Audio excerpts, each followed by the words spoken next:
दोस्तों नमस्कार। दोस्तों, एक ऐसा आइडिया बताएंगे, सिंपल आइडिया। खर्च मात्र 500 रुपये आएगा। 300 से लेकर 500 तक रुपये आएगा। यदि आप आलू का बिजनेस कर रहे हैं, ठेला पर बिजनेस करते हैं या होलसेलर भी करते हैं, तो आप इस बिजनेस आइडिया को फॉलो करके, इसको अपना के, और 500 रुपया कोई ज़्यादा नहीं होता है। आप 500 रुपया खर्च करने से अगर आपकी आमदनी डबल हो जाती है, 50,000 रुपया महीने हो जाती है, तो आप इसको कर सकते हैं। और सबसे मेन चीज़ है कि जो आइडिया हम बताने जा रहे हैं, जहाँ पे आपको 300-500 रुपया खर्च करना है, उसका एक्सपायरी डेट नहीं है, ख़राब होने वाला तो है नहीं। और आपको जब चाहे आप उसको यूज़ करें, जब चाहे अपने घर में रखें। एक सिंपल सा आइडिया है। और दोस्त, यदि आप मजदूरी करते हैं तो भी आप इस बिज़नेस आइडिया को अपना सकते हैं। 500 रुपया के लिए जो आप बाहर कमाने जाते हैं, तो इस बिज़नेस आइडिया को कमा सकते हैं। या सब्जी का बिजनेस करते हैं तो भी आप इसको अपना सकते हैं। आप गरीब हैं, किसान हैं, तो इस आइडिया को अपना के अपने इनकम को बढ़ा सकते हैं। और दोस्त, ये आइडिया हम 3 स्टेप में बताएंगे। और यदि आपको ऐसा लगता है, पूरा वीडियो सुनने के बाद, आधे पे नहीं, पूरा अगर पूरा का पूरा सुनते हैं वीडियो, और आपको ऐसा लगता है कि ये आपके काम का लायक नहीं है, तो आप इसको दूसरे को शेयर कर दीजिए। और यदि आपको ऐसा लगता है कि ये काम का ही लायक नहीं है, तो आप कमेंट ज़रूर कीजिए कि ये वीडियो किसी काम का लायक नहीं है और किसी के लिए नहीं है। हमारा 100% गारंटी है कि आप पूरा वीडियो अगर देखते हैं, तो आप इस वीडियो के बारे में पॉजिटिव ही कमेंट करेंगे, क्योंकि ये बिजनेस आइडिया बेस्ट है, बेस्ट।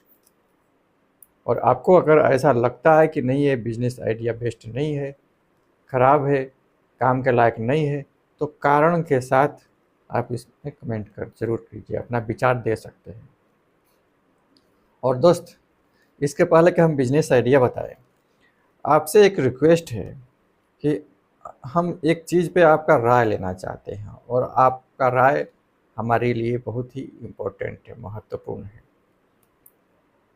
पहला नंबर चीज़ ये बताना चाहते हैं कि हमारे ही रिलेटिव में, हमारे ही रिलेशन, 3 भाई नशा के कारण, गुटखा या जो भी नशा है, नशा के कारण 3 भाई का स्वर्गवास हो गया। जवान, उनके बच्चे अनाथ हो गए।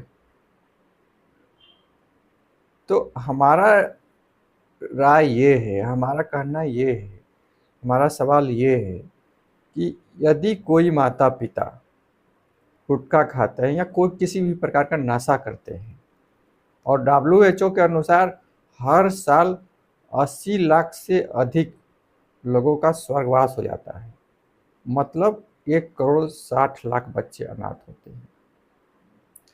यदि कोई माता पिता गुटखा खाते हैं या नशा करते हैं और उनके बच्चे अनाथ होते हैं, उन बच्चों के अनाथ होने का जिम्मेदार कौन है? क्योंकि इतने संख्या में, इतनी बड़ी संख्या में जो बच्चे अनाथ होते हैं, उनको केयर कौन करेगा?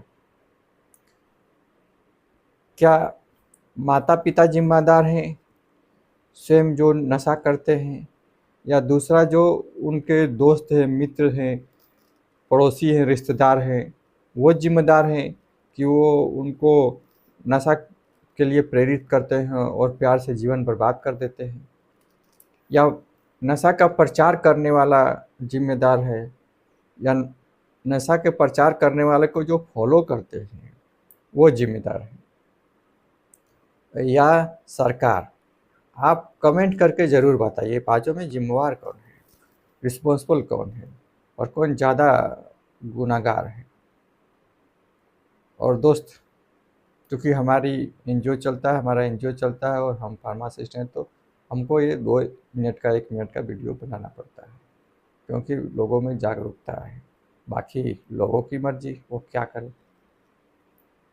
दोस्त, हमारा फोकस ये है कि किसानों का आमदनी बढ़ना चाहिए, जो छोटे बिजनेसमैन हैं उनका आमदनी बढ़ना चाहिए, और छोटे बिजनेसमैन का जब आमदनी बढ़ेगा तो उनका परिवार हैप्पी रहेगा, खुश रहेगा, बच्चे को पढ़ा सकते हैं, लिखा सकते हैं, अच्छी ज़िंदगी दे सकते हैं। और किसान का आमदनी डबल करने का जिम्मेवारी केवल सरकार की नहीं है, हर किसी की है, और सरकार तो चाहती है कि किसान का आमदनी डबल हो जाए। दोस्त, यदि आप मार्केट में बिजनेस करते हैं, ठेला लगाते हैं या जो भी करते हैं, तो आपको केवल एक चिलर आइस बकेट लेना है। आप अमेजोन से भी मंगा सकते हैं, ओनली 300 में आएगा। 300 में बकेट मंगा लीजिए। जो भी उसमें चीज़ रखते हैं उसको ठंडा रखेगा। तो जब आप चिलर आइस बकेट मंगाते हैं तो उसको यूज करना कैसे है, क्या करना है उसका, क्योंकि गर्मी का मौसम चल रहा है।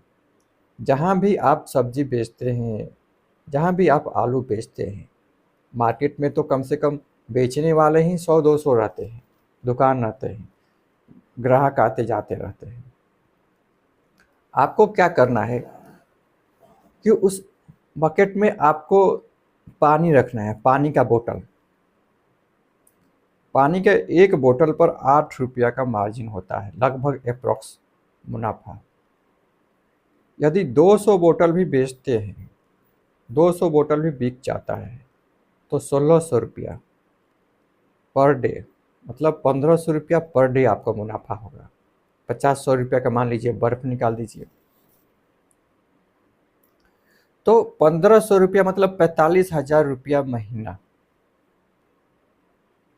तो अप्रोक्स 1.5 लाख रुपया आप कमा सकते हैं 4 महीने में, क्योंकि गर्मी के मौसम में पानी का डिमांड बढ़ जाता है, और पानी का डिमांड तो अक्सर तो हमेशा रहता है, क्योंकि लोग आजकल शुद्ध पानी पीना चाहते हैं। बाहर जाते हैं बाज़ार में तो पानी है नहीं, तो बच्चे को प्यास लगा, लेडीज़ को प्यास लगा, तो पानी कहाँ पिएंगे, पानी लेके तो बाज़ार में जाते नहीं।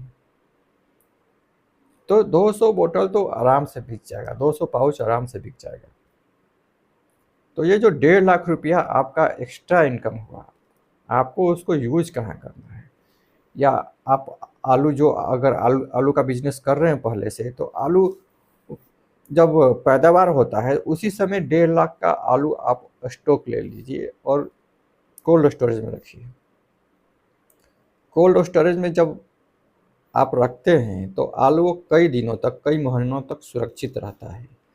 तो जब आप 10 रुपया किलो जो आलू लेते हैं उसको 30 रुपया किलो तक आप बेच सकते हैं। डबल मुनाफा तो होना ही होना है।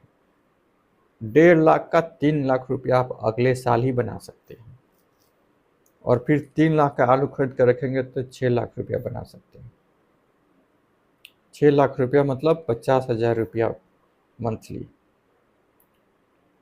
और पानी बेचते रहिए। आलू का जो आप रिटेलर बिजनेस कर रहे हैं ठेला पर, वो 25-30 हज़ार उससे कमा रहे हैं, उससे भी कर सकते हैं। बाद में उस बिजनेस का वो पैसे भी इनकम हो गए ना। आपको तो कोल्ड स्टोरेज में रखने में और आलू खरीदने में, किसान से खरीदने में कोई दिक्कत नहीं है। और दोस्त, ये बिजनेस आइडिया आपके बिजनेस को डबल ट्रिपल कर सकता है, और गरीबों के लिए तो वरदान है। और आपको बिजनेस आइडिया कैसा लगा आप कमेंट करके ज़रूर बताइएगा, और यदि आपके काम के लायक है तो ज़रूर अपनाइएगा, और दूसरे के काम के लायक है, आपके दोस्त मित्र रिश्तेदार, तो उनको शेयर ज़रूर कीजिएगा। Thank you.